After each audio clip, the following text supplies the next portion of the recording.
Hey guys, we're back for another episode of Broom Closet Talks. And today we have a special guest with us. So would you mind introducing yourself to the audience? Hi, I'm Lee. I'm with Lee Readings and Healings. I'm a tarot-pist and Bruja, as well as a Reiki master and a qualified mental health professional. I read tarot and I do divination that's closely related to my Asian Chinese background and roots. So thank you for having me on here. Yay, we're happy to have you. We're super excited today. And let me just say, I said it the last time we did a live together. I love the term tarot-pist. I love that. That is like, I was like, that's freaking awesome. So what is that entailing exactly, like, for the audience? Like, how do you incorporate both? Yeah, so as I stated before, I'm a qualified mental health professional.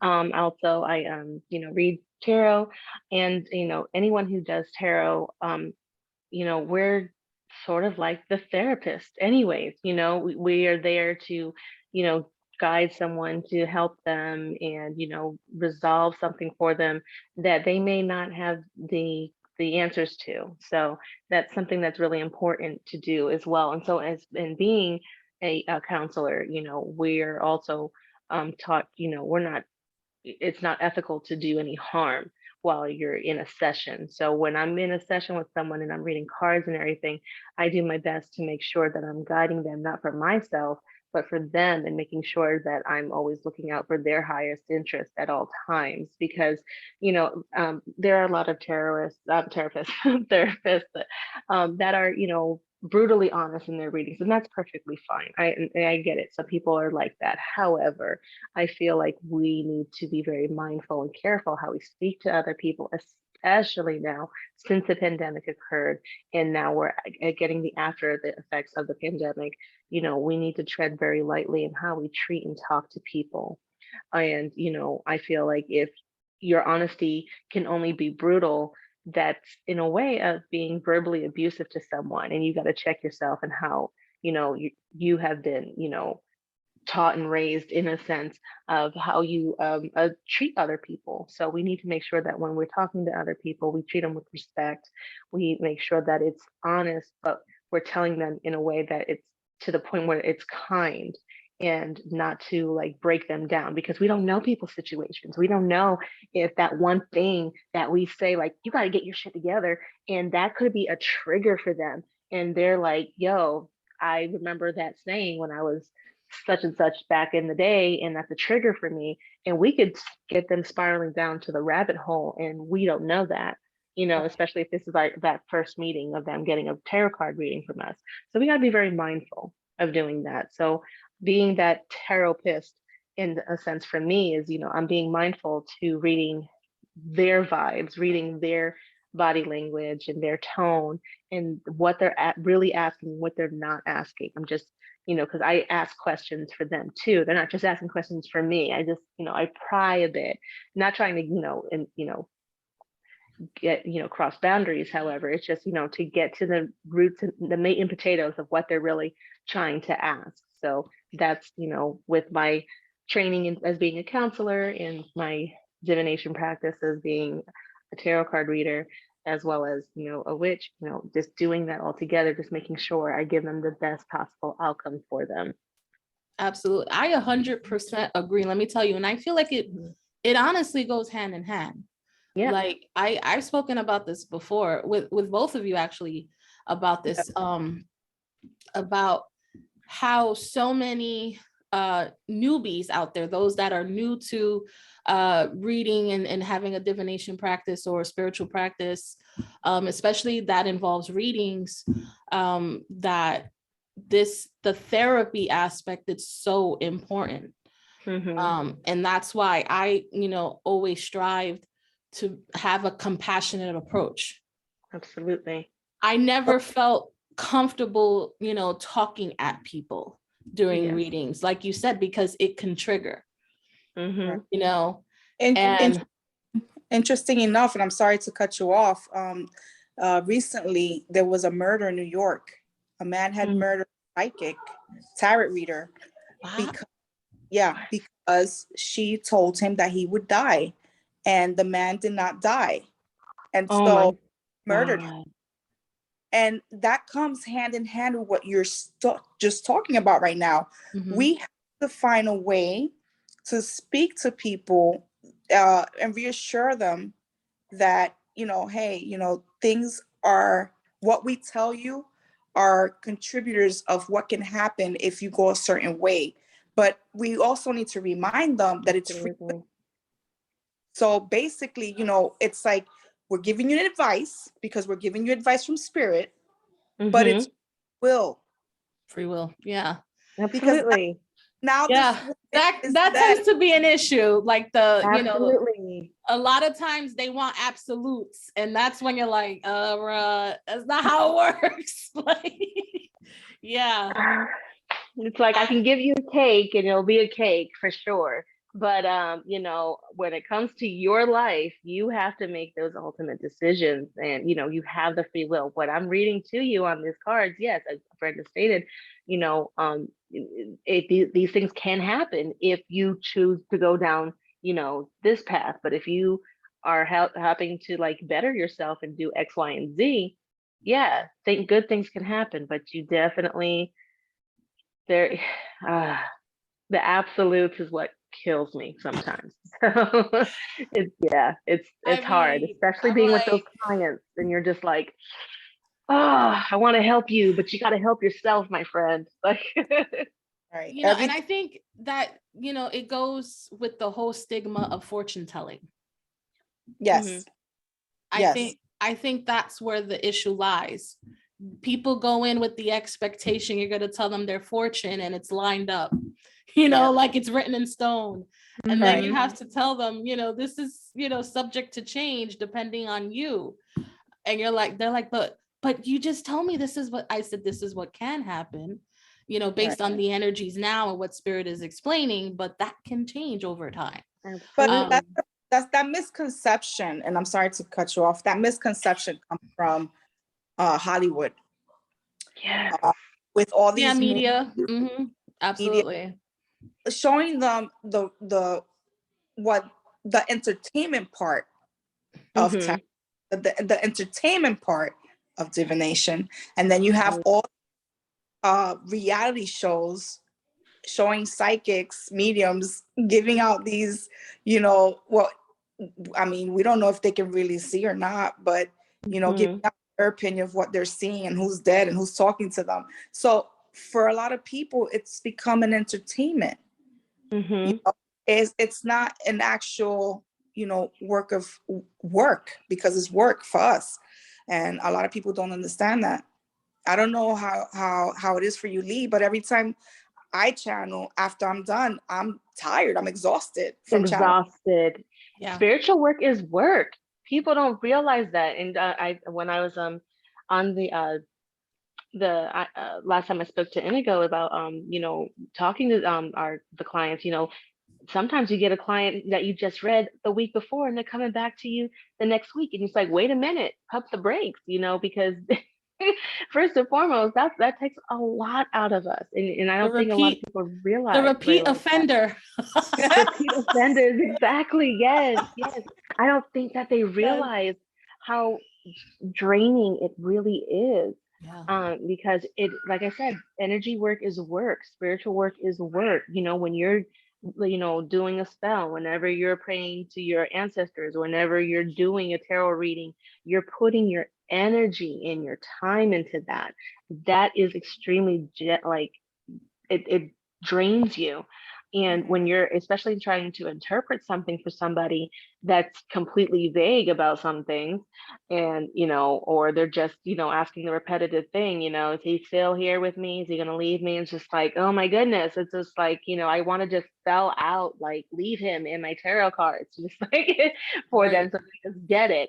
But no, it's extremely draining. And that's why I'm not only am I just a reader, but I'm a healer, and I practice grounding myself a lot. I'm really into the chakras as a Reiki master, you know, you got to balance your chakras, and you got to balance those energies. When those energies are imbalanced, you know, I could feel when I'm imbalanced. And, you know, after a reading, I have to, you know, meditate. I have to sit in silence sometimes. I got to put my feet in the grass. I got to drink some water. I got to clear my head, you know, because sometimes those readings can just be so icky. Some can be wonderful. Like you'll really vibe with a client and it'll be light and airy and it'll just be nice. Then others are just extremely heavy and it'll take its toll. And then you're like, I gotta get my, you know, dragon's blood sage out. I gotta light a candle. And I noticed that is because the ones that we vibe with, the ones that we have really good readings with, they're so open and they're so receiving, and they're just like, yeah, and you're vibing. And sooner than you know it, a 30-minute reading goes into over an hour sometimes. And you're like, oh, wait a minute. You know, and you just you don't realize it. But then there's the ones who are the draining ones. That's because they're resisting, they're hiding something, and we feel that, and we feel that tug, and we're just like, and it literally feels like we're pulling spiritual teeth in a sense, and we're just like, man, this is a lot. It's a lot. It's true. And it's always there's the resistance is always a big factor in those type of readings. I absolutely agree, especially when you sense, like, I'm sure you guys feel the same way, like you know, if you're doing an in-person reading, you'll sense that resistance and that reluctance as soon as they roll up in the door. Like you could feel it. Like I had a few in-person readings in the past where I was just, okay, this person is like, they've got the citadel up, not even a wall, but a citadel. Okay. Like, and I'm like, this is going to take a minute for me to like make this person comfortable. And, you know, I would always just tell them, listen, you know, is this your first time? Yeah. You know, my friend brought me and yeah, I'm iffy about it. And I said, listen, I'm just going to tell you right from the gate. And I would joke, you know, and I think the joke would lighten things up. I was like, listen, I'm not going to tell you you got 6 months to live or anything like that. So don't worry, you're not going to get any type of news like that. Or, you know, I'm not going to tell you that, you know, you're hexed and someone's trying to kill you. And, you know, no, I'm not going to give you any of that. So don't worry. Okay. Because that's usually the kind of things that they hear, you know, like they tell them, oh, you're cursed and you're gonna have to do X, Y, Z. Move the curse. Like in Carmen, when Carmen got the death card or whatever, like, it's like, oh, come on. It's just like, no, we're not doing this. That's not what it means. You're not gonna die. Right. That's always the factor, that they're gonna get bad news. They're gonna get like scary bad news. And that's always why I emphasize on that right from the gate, because it's always like 90% of the time that's where the resistance comes from, fear, because they're freaking terrified you're gonna tell them some really scary stuff, you know. And that's not how it works, really. That's what we talked about last week's live, that it's not always bad news. There's always good news, and there's always light behind the darkness. But a lot of people don't understand that, because their expectation is that they're going to hear something negative, and that's probably because of what's currently going on in their energies or in their life, that they have everything going negative for them, so they're expecting negativity, they're expecting those negative, you know, feedback, and it's not always the case. It's never, you know, it can go easily. I've had someone where I had to tell them, I don't care what you did in your bedroom. That's not what we're going to talk about. So get that out of your mind, because you also got the people that are skeptical thinking, oh my gosh, she's going to know and she's going to see what I did last week. Right. See that I cheated on my boyfriend. She's going to see that I cheated on my girl. And we really don't care. We're not telling you that. And that's the thing. That's not our thing. It's just not that we don't care what you do. It's just like, that's just none of our business. We're just it's a judgment-free zone. Exactly. Right. And that's usually another thing I have to emphasize, that it's a judgment-free zone, that I'm not going to judge you. Okay. Like, listen, I'm going to just be honest. A lot of my readings, a lot of my clients in the past, you know, we're side pieces. I'm not naming names or anything, but I'm just gonna say it, you know, and and it would be a situation where they're with married men and they want to know certain things. And so it was interesting because one client a couple of years ago, she this was a phone reading, and this was the first time I ever read for her. And she was just like, oh, I want to know why my boyfriend hasn't reached out to me in X amount of time, like a couple of weeks or something. It was like, I don't know, almost a month, maybe 6 weeks or something. She hadn't heard from him, not a peep, a text, phone call, nothing.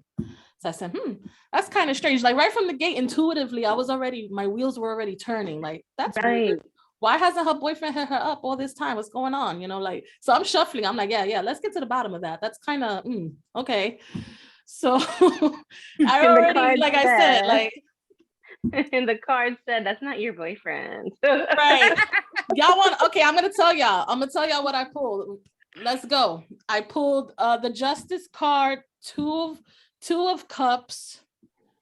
All right. And a 10 of Cups. This is a married family, like unit. This is a man who's married with children. Right. Damn. That combo right there. Damn. Because Justice, of course, is a marriage, a contract, right? Yeah. Two of Cups, a union, right? Yep. And then the 10 of Cups is the family unit. So right there is the whole trifecta in your face. Yeah. So she wanted to know why, right? And I'm like, well, honey, this man is married. Do you know that? She knew. She was like, oh my God, she chewed my head off. She was like, oh, you're wrong. That's not even true. He left, he was going on a business trip. And I said, no, he's on, and no, because that's what I picked up. I picked up with that combination. No, ma'am, he's home. He was on vacation. That's what I picked up. He went on a family vacation with his wife and kids. So I picked up A, he's married, and B, he's on vacation. Right. And she's like, oh, no, you're lying because he said he was on a business trip and she wasn't with him. I said, listen, as per the cards, I got a completely different story here. So yeah, she got bent out of shape, and no exaggeration, guys. She hung up. She got mad. She got hung up the phone on me. So then later find out that it was true. No, wait. She calls 10 minutes later. She calls back and apologizes. And she's like, listen, I'm sorry. It's just I never had anyone really, tell me the truth like that. Like you picked up right away he was married, and it's not something that I'm, exactly proud of to admit, that I'm a mistress. I see, she knew anyway. Yeah. So she knew. Yeah, she accepted that. But I called her out. And she got mad, but I didn't call. The thing is, and this is why I had to explain. I had to explain, listen, it wasn't my intention to call you out or judge you in any way. Like I said, this is a judgment-free zone. I'm simply showing you what the cards, the messages coming from the cards, I'm relaying them to you. That's it. I'm not judging you in any way, shape, or form, You're grown folks are grown folks. It's your business. It's just you wanted the information why he hadn't contacted you, and I told you. That's exactly what she was like. Yeah, like it. You're right. In the back of my mind, I knew that he was probably with them, and I guess I was in denial. Right. So, with that said, guys, I wanted to pick your brains today about the dark night of the soul. Right. I'm sure you guys heard that term before with, when you're dealing with the darker aspects of your spiritual awakening. But also, now that we're talking about clientele, like, how do you work with a client who's going through this process? So how has that been for you guys? So I'll continue my story while you guys are figuring. I thought Brenda was gonna speak. That's why I was waiting. No, I'm just trying not to remember. I'll finish my story.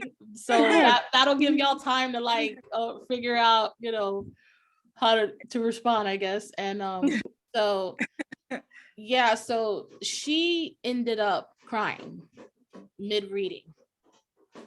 And me being an empath, like I was like, you know, oh, she's crying. Don't cry. Don't cry. Right. So don't cry, because then I'm gonna cry, and then we're both gonna be crying, and I don't even have a reason to cry, but because I'm an empath, I'm gonna be crying with you. So I was like, please, oh Lord, no, please, no. God is please, no. Oh, she's crying. Okay. So I just fell silent, and I let her like get that cry out, and I told her, just let it out. You know, like I said, I'm not here to judge you. You know, these things happen, and I know you really care about this man, but what you really need to do is focus and figure out if this is enough for you. And clearly it's not, because you're hurting.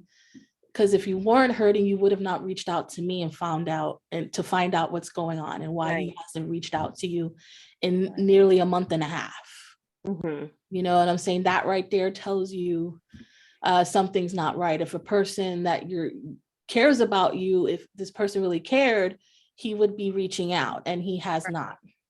Right. So, and I'm not saying this to be harsh. I'm just, you know, it is what it is. He has not reached out to you. Communication has stalled completely. So that just kind of leaves you to your own devices. Like, what the F do I do now? What is he doing? You know, like when that sort of thing happens, when the communication just drops, right? Like all this anxiety and paranoia, like, what's he doing? Why he hasn't reached me out? Then you start cyber stalking, you know how it is, you know, like when you go through that process. So it's like, it sends you on a spiral. So they kind of become obsessive is what it is. They become obsessive. And I remember I pulled some extra cards just to get a more of an idea of how she's dealing with this right now. And it was just like Page of Swords, Three of Swords, you know, like she was going through it. Yeah. So I was just like, okay. So I just told her, I said, listen, what I suggest, again, and this is advice, you know, I'm not telling you what to do, how to live your life in any way, shape, or form. This is simply advice. You know, you do with it what thou wilt. But I really feel like you just need to figure out if this is enough for you. You know, I know you care about this man, but is he giving you what you truly need and deserve? Right. And that, you know what I mean? That's when I heard you know, because I you know, the trigger, like you said, the trigger, Lee, that got her. Yeah, as soon as I hear that, I gotta look away. Like, that's a nice fan. That's a really and like nice I felt it in my heart. Like my heart chakra was like, wah, wah. I'm like, oh my God, I'm gonna cry too. I'm gonna cry too on the phone with this lady. Oh my God. But yeah, so, but you were on the phone. Imagine doing it face to face. Right. Yeah. You know, I had a situation like that face to face with someone, and you know, she wasn't too thrilled. Like what happened with you, she wasn't thrilled. She was very hurt. And it wasn't, and just that her story was different. With her, it was things happening in her house. And sometimes people don't understand that when you bring in so much negativity to your house, you can create your own poltergeist. Oh, yes, absolutely. Yeah. And so while she's thinking that it was some type of witchcraft being done to her, and I had to explain to her that it wasn't, that it was her own energies. Ooh. Yeah, see, that's a hard pill to swallow. Okay. Yeah. I can only imagine what that was like. I gotta drink some. I gotta drink something now. Like, this is water. It's not even. It becomes challenging for someone like me, because, you know, they don't want to understand that they're the cause of their problems. Right. And that's where, you know, someone like you would come in, because, you know, you have the knowledge and you have the experience already to walk through someone with the psychological aspect of you're the problem, and how to, you know, talk to them about you're the problem. It's bad enough that people walk around saying, blaming others for their mishap. So when you're at that point reading to them or channeling to them that, you know, you are the problem, it's hard for them, because it's like they have to see themselves in the mirror and try to accept the fact that they're the problem and not really understand fully the situation. So she you know, she had a hard time swallowing that pill that she was the problem. Yeah.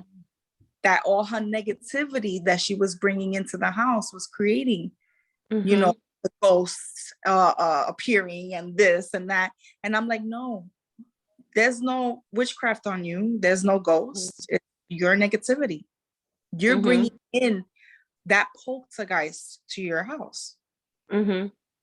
And that scared her, because, you know, no one wants to hear that they're the problem. Right.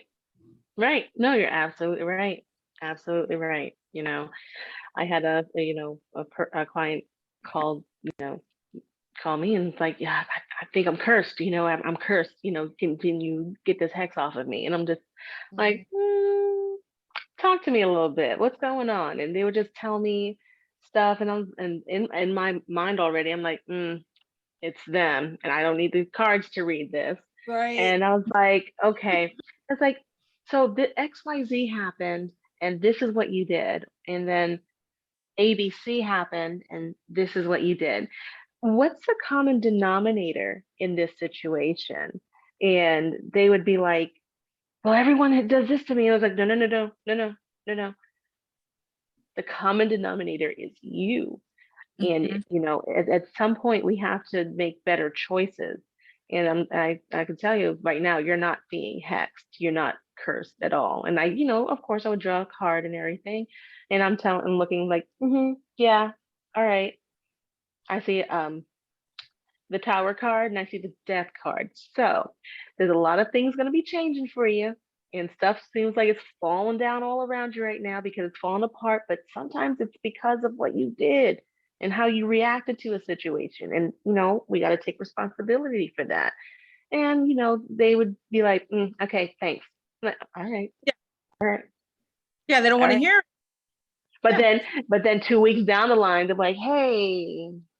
Right. Like, they always come back. They always come back. They always come back. That's the funny part, because I think they actually, in their mind, they finally realize, like, oh, okay, I see now what she was saying. But in their mind, they were seeing red already. They were already on the defensive. They were already hurt. They were already, you know, trying to have this protective wall up already. And, you know, because so many people have hurt me, so many people have done this to me, and they just can't accept the fact that sometimes, just maybe, they have allowed some things to happen and occur in their life that was all them. You know, free will. No one's gonna, you know, twist your arm to say or do something, because eventually, you know, you do it. Right. It's so I true. totally agree with you. I think that for the most part, even though, you know, you want to find out the truth in a reading or whatever it may be, you have to take responsibility for your own actions. Absolutely. Everything is not supernatural. You know, everything does not consist of someone putting a hex on you. You have to take responsibility. Sometimes your choices is what is causing a problem. It's not always natural, you know, but you have some people out there that, to make a quick buck, they will tell them that it is. Yeah, they'll exploit that from absolutely and take you all the way to the bank, and that's unfortunately the stereotypes and the stigmas we face because of those type of crooks out there. You know, that's why a lot of people come in or have this idea about what we do, like we, you know, rip people off, we lie to people, we manipulate, you know, and we're, you know, and unfortunately there are readers out there that do that, and I encountered a few. Like, one of the things that I incorporated recently in my tarot course, especially because a lot of people that take my course want to start their own tarot business and start doing readings for, you know, for work, you know, for a living. One part that I incorporated in, and this was simply just based on my own experience and things that I had seen being in the community for a good amount of years, I incorporated what you call tarot reader ethics. Mm-hmm. Yeah. And a lot of it is just basically what we talked about, being respectful to your client, being sensitive to their needs. Okay. Not trying to manipulate or exploit their vulnerabilities to get more money. Right. And I have seen readers do that. I have seen readers just like stretch out a situation. Oh, well, you know, I'm closed off right now, but you know, you're gonna have to come back in a couple of days and I'm gonna have to light a candle, but I'm gonna need an extra $100 for that candle. I've seen people do that. Right. Yep, you're absolutely right. And I'm just like, I would watch with my mouth open because, you know, we're readers too, so we can sense the BS. You know what I mean? Like, and the person, that poor, vulnerable person, is falling for it hook, line, and sinker, and literally like giving the person the cash or giving them the credit card for all the tools, and they have no idea they're just being taken for a ride. Right. And I feel like that is one of the biggest issues, because there's so many unethical readers out there that would lie, cheat, and steal just to get the money out of you. Exactly. And another thing that I find wrong, and I mean,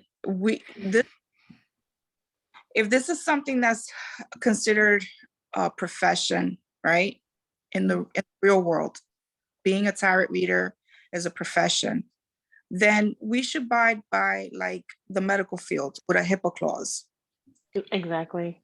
Thou shalt not speak about the person's name and their situation in public.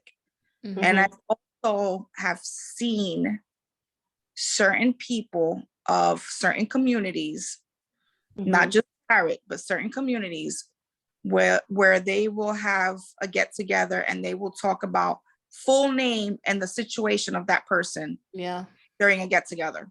And I'm like, what kind they would break that confidentiality. And I think that's another thing, Brenda, now that you touched on that, I think that is also an, you know, kind of a concern people have going in. Right. You know, them being vulnerable and explaining their personal business to you, and you like being a stranger, you know, can they have that trust with you that you won't go to the streets with their business?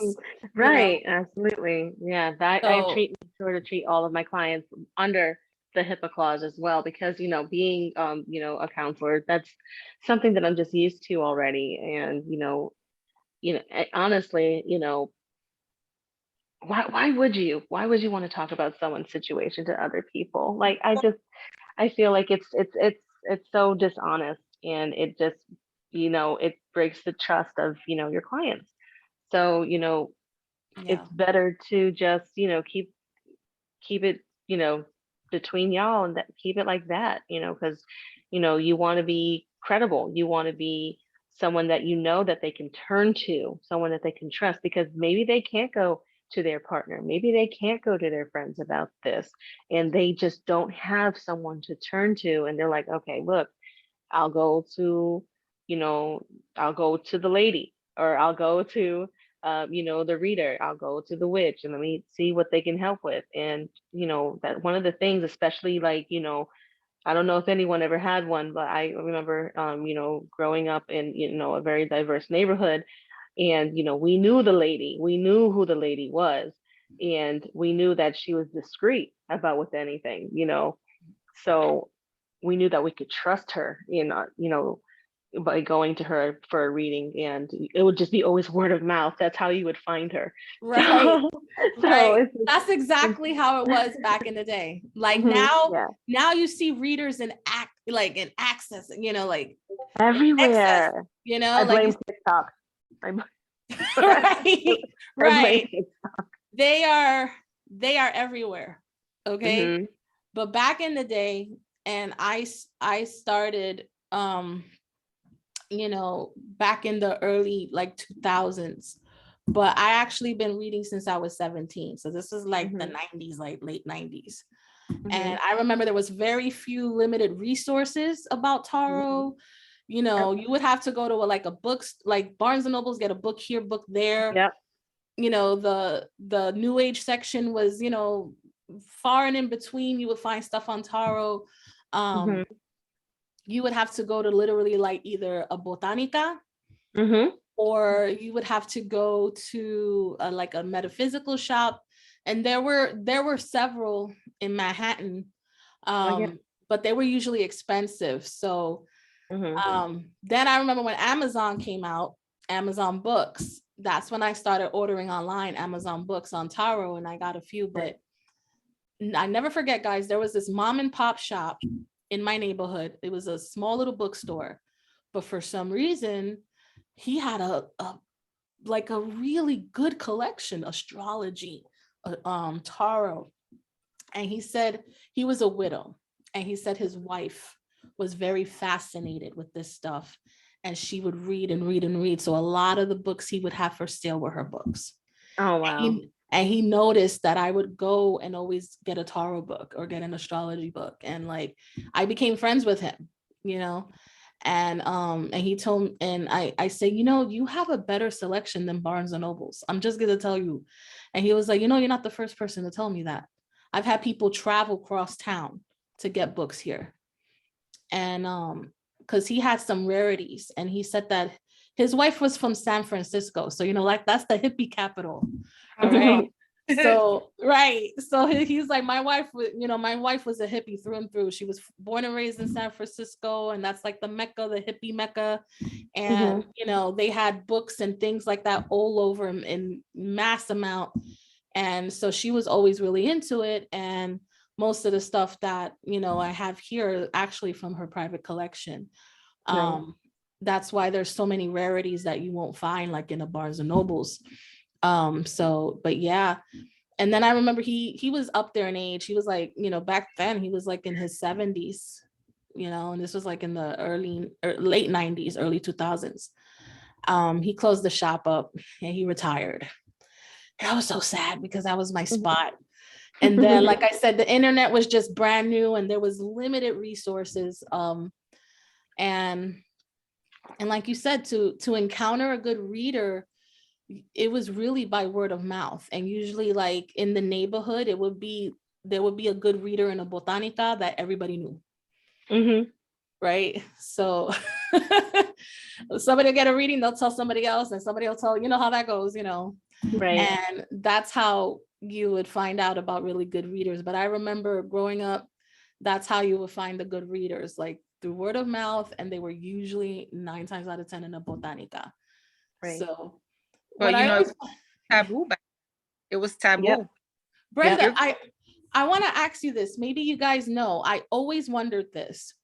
When you went to a botanica to get a reading, why did they always charge $21.21? Why did they always charge that?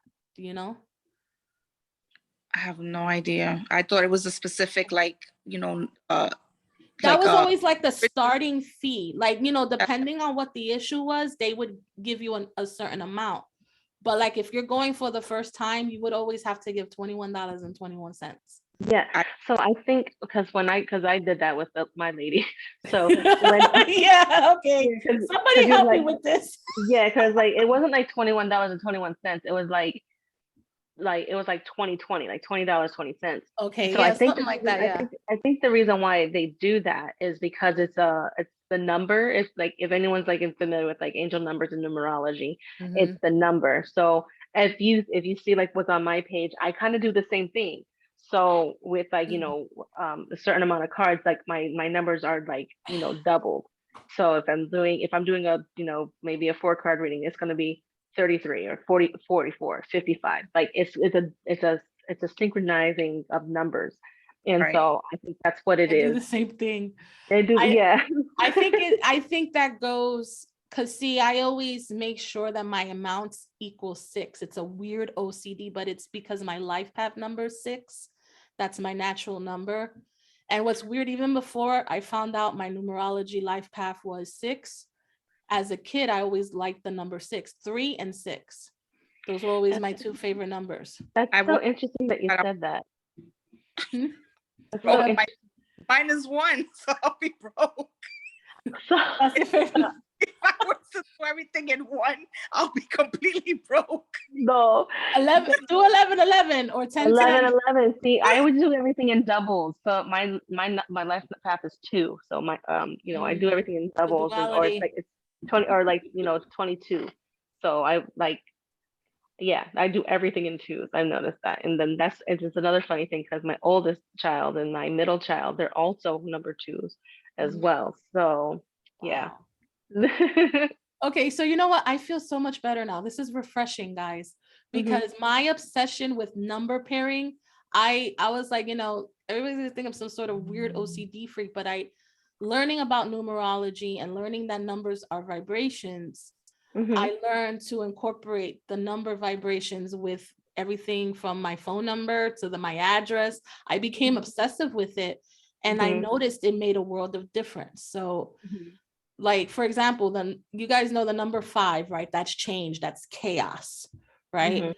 So I remember my apartment in New York, it broke down into a 5 vibration, right? And it was always chaos in my house, energetically.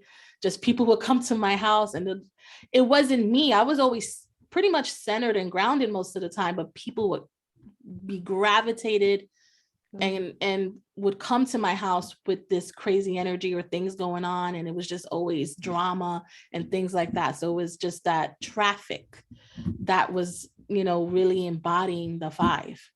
So moving down here to North Carolina is a 4. 4 is grounding, 4 is stability. So and then the thing is, like I said, I'm a life path 6. New York City breaks down to a 6. So it's not by accident that's where I was born, because it's a natural number.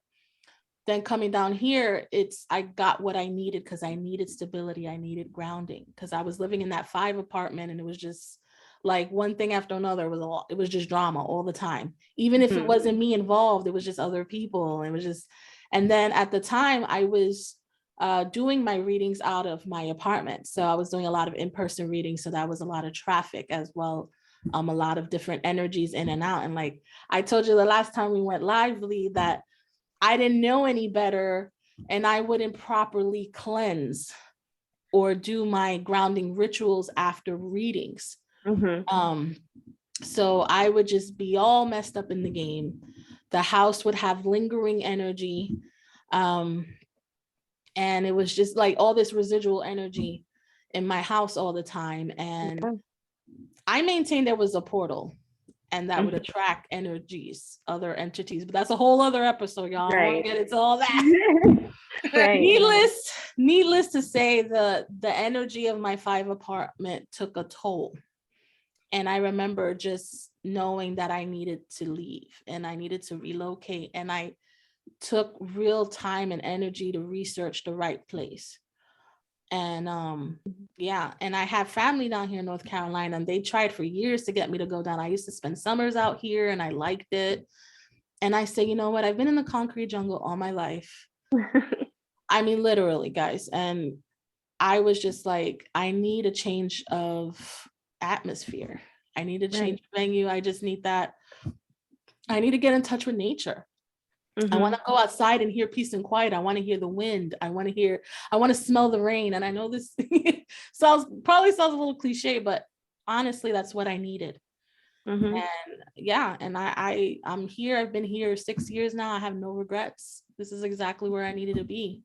Perfect. So so that makes sense why they incorporated that. And because I always wondered if, like I had an idea that might have been what it was, but I wasn't quite sure. I wasn't quite sure if it was like maybe a gateway number to, to their santos or It could be. Yeah. It could be that. It could be that as well. Because I always thought it was an offering number too. Like I think I heard that in passing that, like for a legua, you had to do double so he could open the gate.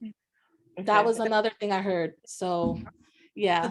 The thing is, it's also a combination with their deity, the deity that they're housed under. Because if you notice, there's a lot of botanicas that have certain colors and certain saints out. Yeah, those are the ones that have those numerology numbers, that they have to use in order for their progress with their saints to continue blessing them.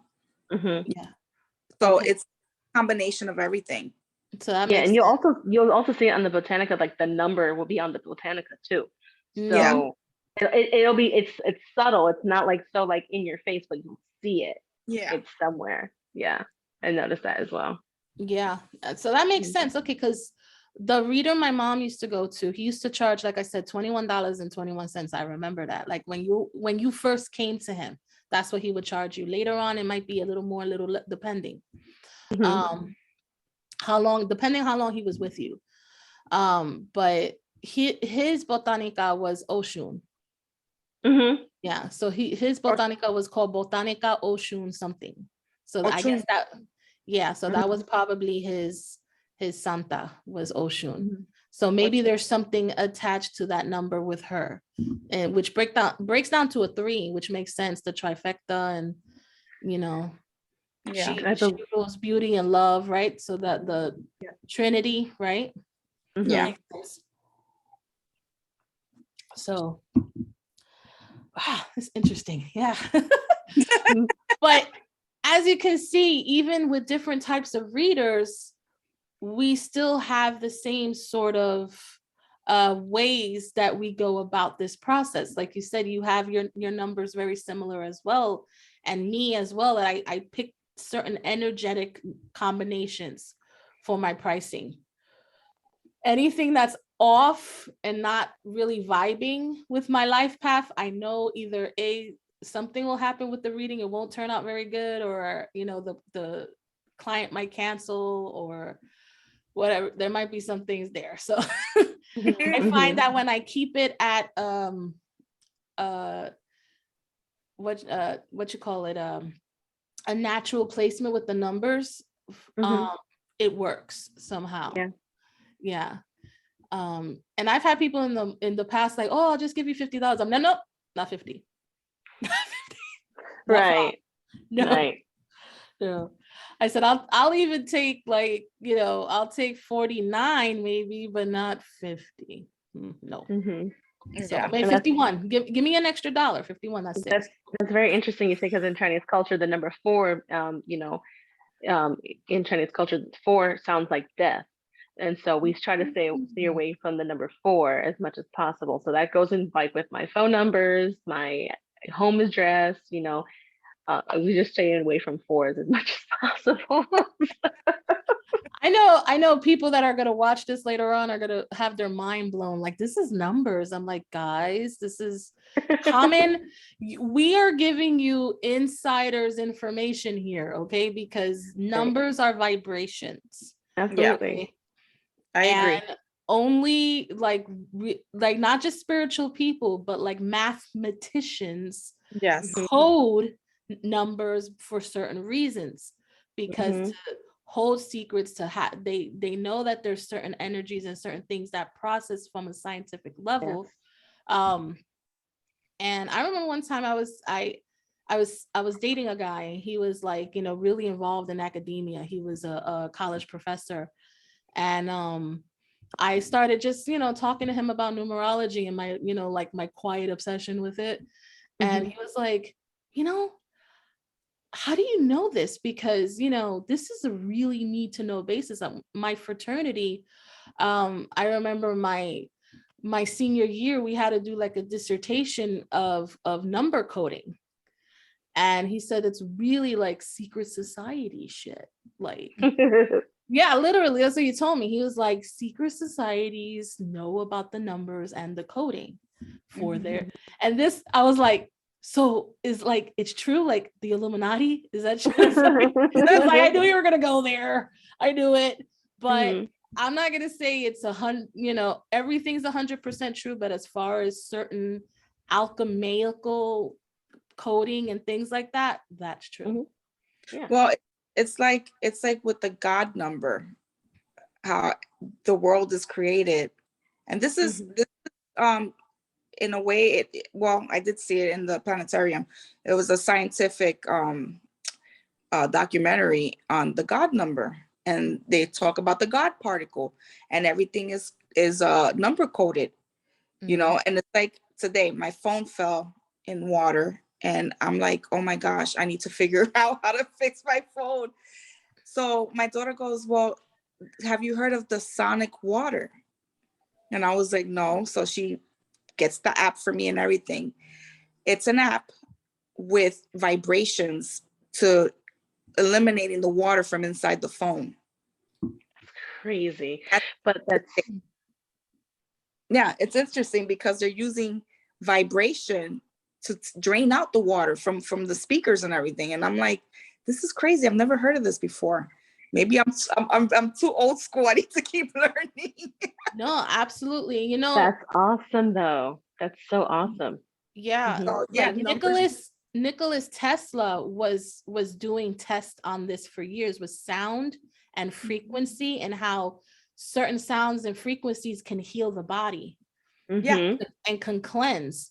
So whoever this is that's doing that must have really been into Tesla, and probably got probably some information on what he was working on with that, and probably took it to the next level, jump a quantum leap, if you will. And because he was doing this back in the 1920s. And the thing is, rumor has it that Tesla had the formula for Wi-Fi back then. I believe it. I believe it. Me too. I believe it. That was the rumor. It's free particle. I believe it.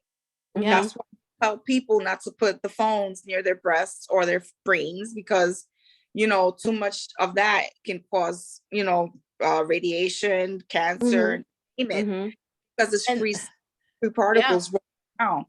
Right. So they all charge up when they get together. They all charge up next to your body, and that causes damage. So I believe it.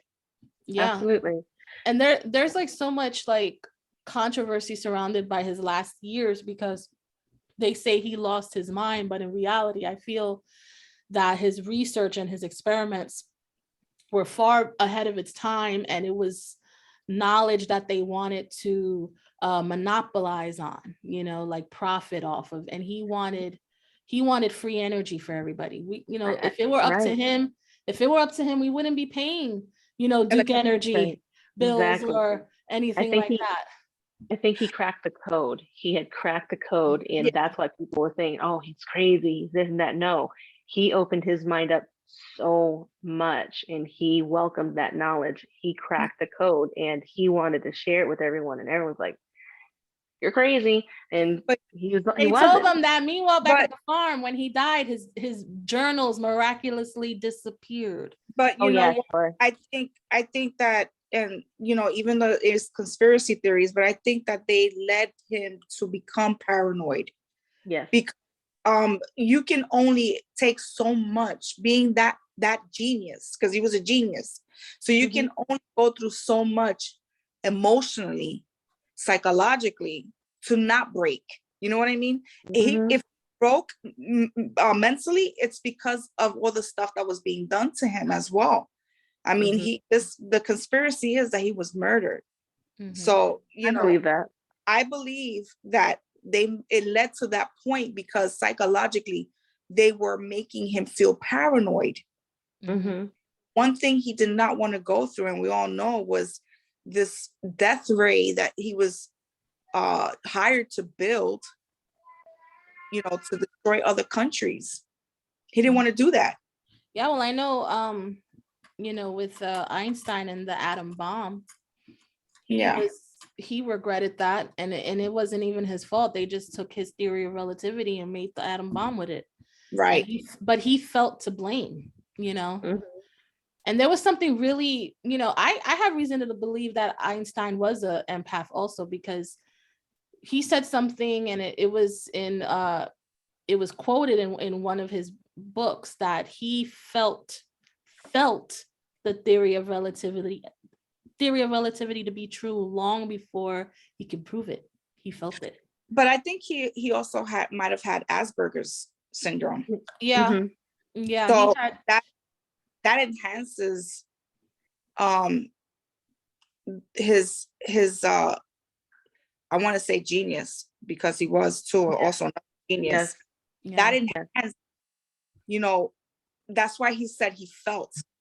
People with Asperger's syndrome are very, very sensitive. Mhm. I did notice. Yeah. Mhm. Because I've been around people with Asperger's syndrome in the past, and Mhm. the one thing I can tell you is they are hypersensitive. Oh yeah. So I had a gentleman that used to come to my empath support group who was he had Asperger's and bipolar, and he was Wow.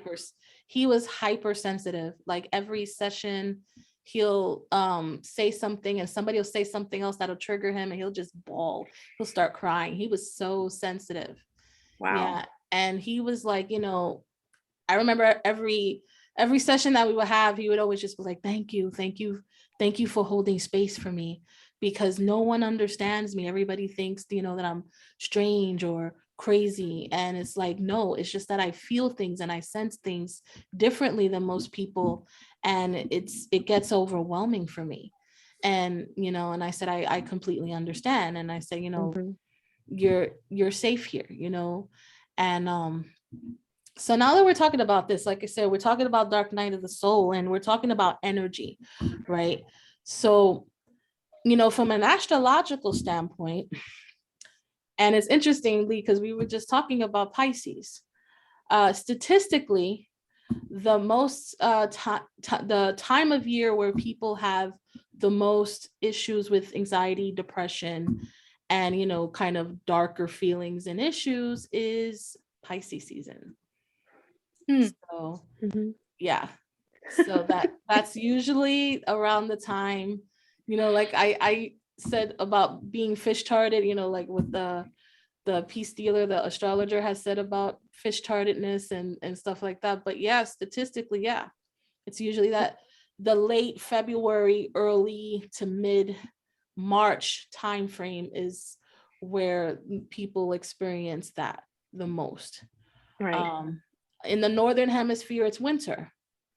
So, you know, that's that, you know, it's the season of death, and, you know, it's darker, and, you know, the nights are longer, you know, and yeah. And I think more so on the northern hemisphere, because it's summer, and the opposite. It's like summer going into fall. So I think it's that transition too. People tend to get depressed because the summer's over and now it's fall and you got to go back to work. You know, like it's no more play. It's all work now, all school. Everybody goes back to school in the fall and all that. So I can see how that can trigger you know, depression and things like that too. But I just found that really interesting. So I have like one last question for you guys before we wrap this up, because we kind of went over time, but that's cool because this was a great conversation, and I'm sure everyone will appreciate everything that was mentioned today. So what would you say, you know, for those that are experiencing a dark night of the soul, what do you think is the best way to kind of work through it? Like, what's the best place to start? Definitely find some support, people of support that have experienced it. You know, when I do have clients, I do let them know that I've been there. It's not an easy path, especially doing a lot of, you know, shadow work and healing in the process of that. It's not easy at all. So, you know, just leaving that door open for them, letting you know that you're there to help them and guide them and support them through what they may need. it gives them that, that sense of, I have someone there for me, and, they're understanding. So, just being available and making sure that, if you can answer any other questions that they may have, especially if they're lost in their journey at the moment, you can give them, that feedback. You can give them those resources that they need at any time. So definitely just be there for support and understanding, as well as like non-judgment. Yeah, absolutely. I 100% agree with that, because I think the biggest issue during a dark night of the soul is the isolation and the alienation. Usually that's usually the biggest thing. Like I did a poll in the on my Instagram just to see, because there's been I get different stories from different people of their personal experience with dark night of the soul. For some people, it's like a huge existential crisis. Like, what's my purpose? Why am I here? Then other people just say it's like real isolation and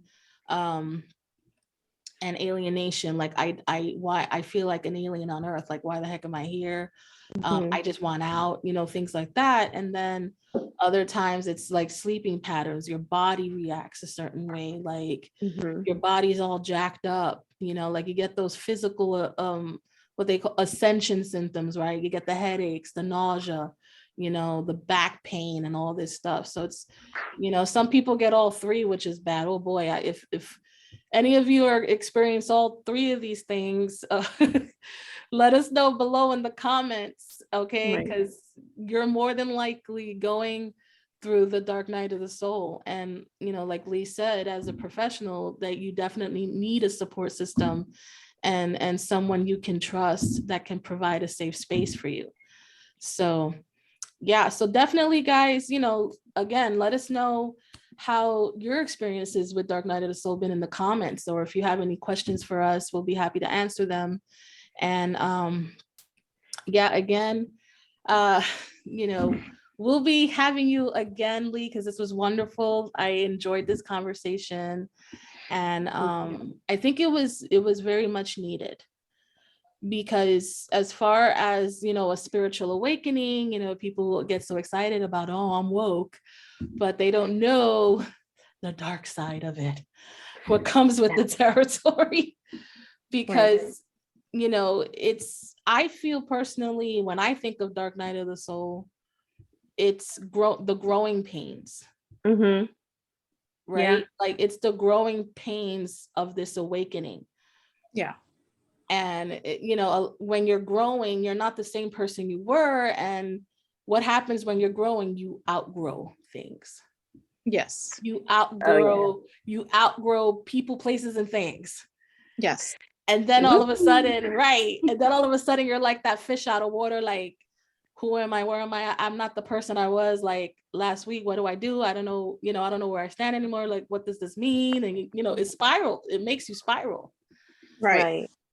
So for anyone who's experiencing these things, guys, you're not alone. And there are some resources, that I'll be, providing in the information section. And like I said, if you just want to share and tell us what you've, anything you want to add to this, we really want to hear from you. So again, yes. And thank please you so much. Like and subscribe to keep our channel. Yes. Because we'll be having a lot more conversations like this, because we all collectively feel right now it's needed. Like you said, especially with the pandemic, I think a lot of people need this right now. So yeah. Absolutely. So definitely, like I said, like Brenda said, like, subscribe, follow, stay in the loop with us. So yeah, so that is this week's episode. Again, Lee, thank you so much for joining us, and thank you. We'd love to have you back again. Absolutely. And absolutely. Thank you everybody for watching, and until next week. Bye. Thank you so much. Good night, guys. Bye.